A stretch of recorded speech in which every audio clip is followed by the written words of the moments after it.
啥春晚年年被网友吐槽，却好像压根儿不当回事儿，是真的不在乎大家咋看吗？就拿2025年岳云鹏的相声来说，原本12分钟的段子，因为超时被导演组硬生生砍到只剩7分钟，编剧和演员熬通宵改稿，好好的一个作品被拆得支离破碎。结果一上台，岳云鹏紧张的直接忘词，立马冲上热搜。总导演事后还说，希望大家多体谅一点，可观众要的哪是体谅，是尊重。再瞅瞅以前的春晚，尤其是赵本山还在那会儿卖拐，离那句走两步没病走两步，把那种忽悠劲儿演得活灵活现。拜年礼，农民见领导时手足无措的样子，简直就像从地头直接搬上了舞台，不差钱更是一夜之间捧红了小沈阳和鸭蛋，把东北喜剧带到了全国观众眼前。那时候春晚等着看赵本山成了不少人的除夕标配，哪怕平时不看电视，一听他那嗓门一响，年味儿就扑面而来。可2012年赵本山突然退出春晚了，官方说是身体原因，但后来大伙儿才明白，那几年春晚想转型，新导演强调意义第一，娱乐性只能往后排。赵本山接连2个本子被毙掉，他心里清楚自己的风格跟当时的舞台已经对不上频道了。他一走，春晚的舞台反而更花哨了，明星也更多了，可观众总觉得缺了点啥。直到2014年，小品服不服突然爆火，被称作10年来最搞笑又最暖心的作品。后来才知道，这剧本背后是赵本山亲手打磨的，从结构到台词全是他的心血。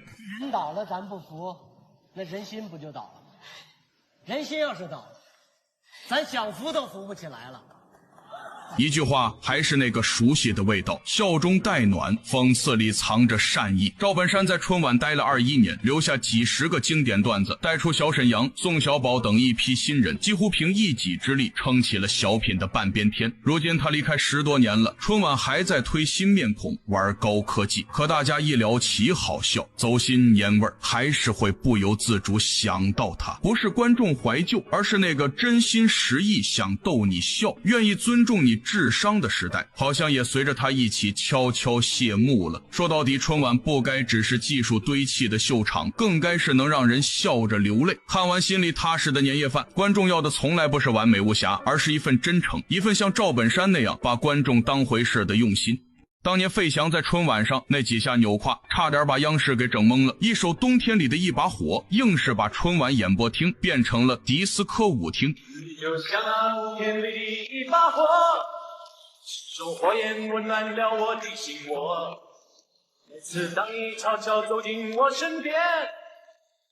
火光照亮了我。要知道80年代末那会儿，社会风气还特别保守，在春晚跳迪斯科，很多人觉得太出格，甚至说有伤风化。但导演邓载军觉得这节目太精彩了，坚持要上台里，领导最后勉强点头，但加了个硬性规定，只准拍特写镜头，脖子以下一律不能出现。结果费翔一上台，整个人彻底放开了，跳得又帅又带劲。负责现场镜头切换的导演张淑芬盯着监视器，实在按捺不住，跳得这么好，干嘛不让大家看全貌？他一咬牙，直接切了全景画面。就这一下，全国观众全看见了，原来歌还能这么唱，舞还能这么跳。费翔一夜爆红，成了实打实的芳心纵火犯。收到的情书多到得用麻袋装，他趁热打铁，接连推出5张专辑，总销量突破2000万，又一口气办了63场巡回演唱会，收入大半捐给了北京亚运会。可就在事业最巅峰的时候，他却转身去了美国，一头扎进音乐剧的学习里。很多人不理解，但费翔说走就走，没回头。入行几10年，他从来没断过和祖国的联系。1991年捐款支持北京申奥，1997年为香港回归创作歌曲《龙子龙孙》，1998年抗洪，2008年汶川地震，他也都默默出钱出力。作为中美混血，他从不回避，反而始终以自己是中国人为荣。所以费翔点燃的那把火烧掉的，不只是春晚舞台上的拘谨和保守，他撕开了一道口子，让更多人看到真正打动人的表演从来不需要遮掩。而一个人对故土的深情，也从不会因为地理距离而变淡。费翔那一夜的火，不仅是流行文化的破冰之举，更是一次文化自信的悄然觉醒。在那个尚显封闭的年代，他用身体语言告诉国人，艺术可以自由，表达可以热烈，身份可以多元而不矛盾。他没有因爆红而迷失，反而在巅峰选择沉淀，没有因身在海外而疏离理，反而用行动诠释何为根在中国。真正的偶像不是靠流量堆砌，而是以真诚立身，以情怀扎根。费翔的火烧了40多年，至今未熄，因为它燃在人心深处。27年过去了，再回看凤凰传奇，终于懂了他俩为啥能一直走到今天，55分账，真的不只是分钱那么简单。华语乐坛红过的组合不少，但大多没撑几年，比如一夜爆火的旭日阳刚，曾经风头正劲的飞儿乐队，还有和凤凰传奇差不多时候出道的九月奇迹，很多都是因为钱怎么分，造反收场。而凤凰传奇从一开始就铁了心，定下一条规矩，所有收入一人一半。说起来轻巧，做起来可太难了。这规矩背后其实是2个人对彼此的坚定认可。1998年，18岁的玲花还在电器店打工，曾毅已经是音乐总监，手下管着几百号人。他一听玲花唱歌，立刻被她的嗓音打动，拉她组了酷火组合，在深圳的歌舞厅跑场子。那会儿日子特别苦，经常挣的钱连饭都吃不饱，每次都是曾毅出去借钱，借回来照样和玲花对半。分转机出现在2003年。